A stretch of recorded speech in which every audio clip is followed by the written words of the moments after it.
भाई आपण आज दोन विधानसभा निवडणूक लढवणार असं चर्चा आहे तालुक्यामध्ये, काय सांगाल? येत्या 2024 विधानसभेला मी आमदारकीच्या निवडणुकीला थांबणार आहे. निवडणूक लढवणार हे फिक्स आहे? निवडणूक लढवणार माझं कन्फर्म झाले आणि लोकांचं बी माझ्या उमेदवारीला आग्रह आहे की थांबा, म्हणून मला सर्व जाती धर्माचे लोक म्हणतात का निवडणुकीला बादशाहभाई तुम्ही थांबा. 30 वर्ष झाले दौंड नगरपालिकेत तुम्ही काम करतात. आता आमची सगळ्यांची इच्छा आहे तुम्हाला मुंबईत आमदार म्हणून पाठवायचे. किती वर्षापासून आपण नगरपालिकेला नगरसेवक म्हणून आहात? आपल्या मिसेस किती वर्ष झालं निवडणूक लढवतात आणि किती वर्ष झालं आपल्या नगरपालिकेत आपण काम करतो? मी दौंड शहराच्या जनतेने मला त्यांना लाख लाख धन्यवाद द्यावा लागेल का मला 1992 पासून 6 इलेक्शन झाले माझे. दौंडमधले मोठे मोठे मातंबर निवडणुकीला पराभूत झाले, पण दौंड शहरात एकमेव किंवा पुणे जिल्ह्यात एकमेव बादशाह शेख लोकांनी एक तिसरी नापास माणसाला ती 6 वेळा कधीच मला म्हणजे पराभव माहीतच नाही. आता म्हटलं इथं कधीच पराभव झाला नाही, तुमचं मुंबईत बी आम्ही पराभव करू देणार नाही, म्हणून तुम्ही निवडणुकीला थांबा असं लोकांचं मला सर्व जाती धर्माचं म्हणणं आलं. आणि त्यातल्या त्यात थांबायची इच्छा व्हायचं कारण म्हणजे गेल्या दीड वर्षापूर्वी विनाकारण एका खोट्या नाट्या गुन्ह्यात मला आणि माझ्या घराला काही लोकांनी उद्ध्वस्त करायचं ठरवलं होतं. त्यावेळी मी ज्यांच्यासाठी वयाची 34 वर्ष काम केलं, धावपळ केली, पळवलो, त्यांना काही लोकांना आमदारकीला मदत केली, काही लोकांना खासदारकीला मदत केली, सगळ्यांना मदत केली. पण ज्यावेळी माझ्या आणि माझ्या घरावर त्रास आला त्यावेळी मला तालुक्यातून आणि मोठ्या लेवलवर काहीच मदत नाही झाली.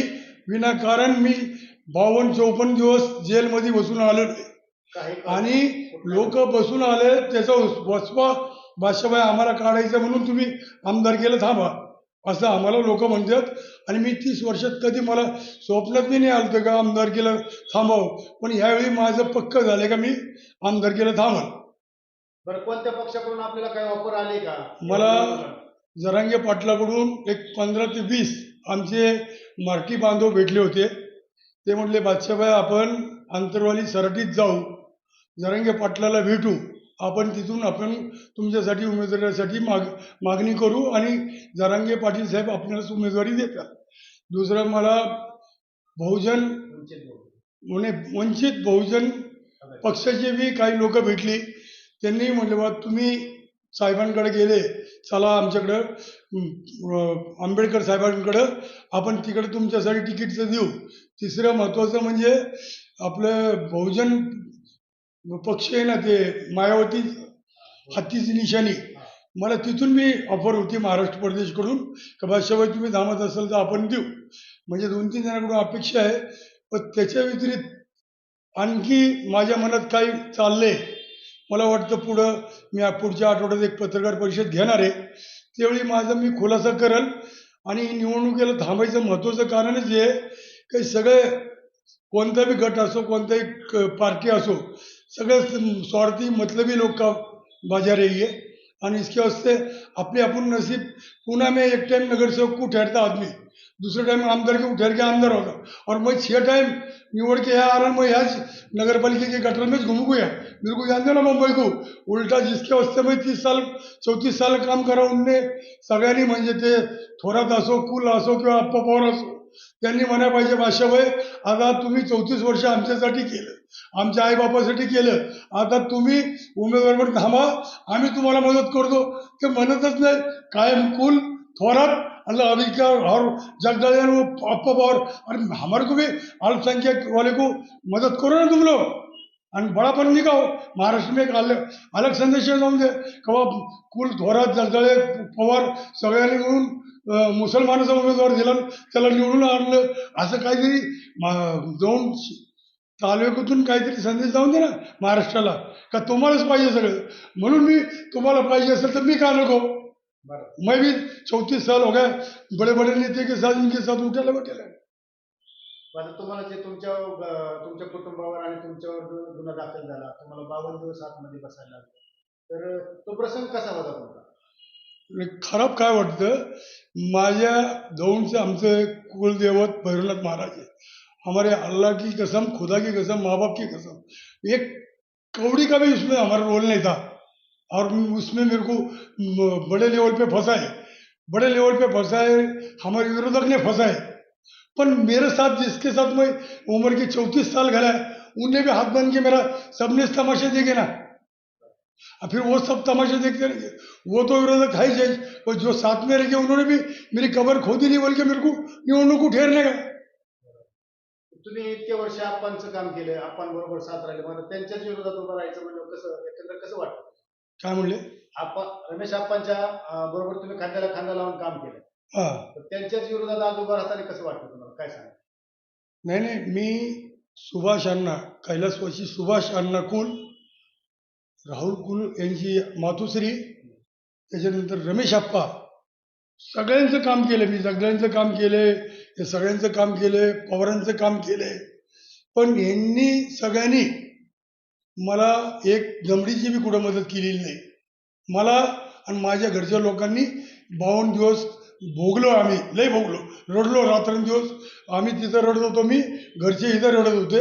मग आता मला पटतंय की बाबा कोण येतंय आणि कोण जातंय, कुणाचं नुकसान होईल, कुणाचा फायदा होईल, त्याशी देणं घेणं नाही. माझे उमेदवार मी ठाम आहे, आणि कोण उमेदवारीसाठी मला उभं करणं एवढा मी ना छोटा भाई. मैं 34 बरस, इनके 40 बरस गए तो मेरे भी 34 बरस राजकारण में गेले ना. मला कळतं ना खरं काय वाईट काय. आपण थांबल्यावर कुणाचा फायदा होणार, कुणाचं नुकसान, मला काय करायचं कुणाचा फायदा. कुणी माझा विचार केला म्हणून मी त्यांचा विचार करू? नाही नाही, माझ्यामुळं कोणतरी चांगला येणारा पडणार आहे, पडो किंवा येऊ, तो त्यांच्या नशिबाचा भाग. पण मी तर उलट बोलल, मीच कशाला येणार नाही. एक बताओ कि आपको पत्रकार साहब, अभी दौंड में 7 नाम चले, 6 नाम. एक राहुल कुल, दूसरे रमेश थोरात, तीसरे अप्पा पवार, चौथे बाबा जगदळे, पांचवे तांबे, रमेश तांबे, 6वें नागोड़ेताई का नाम आता, और 7वां जगदळे का भी नाम आता. अलग 7 के 7 मराठी तलवार वाले. फिर हमने अल्पसंख्यक के लिए तुम्हारे लिए पानी भरने का क्या, कि खेत में काम करने का तुम्हारे? अरे हमको द्यायला संधी, तुम्हारे मर्जी के लिख के दिया लगे सब.